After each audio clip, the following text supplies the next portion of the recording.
இனிய தமிழ் நெஞ்சங்களுக்கு தமிழ் வணக்கம்.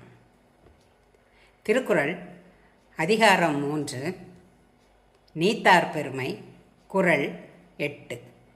நிறைமொழி மாந்தர் பெருமை நிலத்து மறைமொழி காட்டிவிடும்.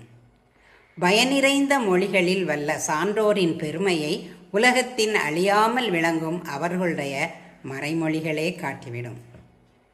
நிறைமொழி மாந்தர் பெருமை நிலத்து மறைமொழி காட்டிவிடும்.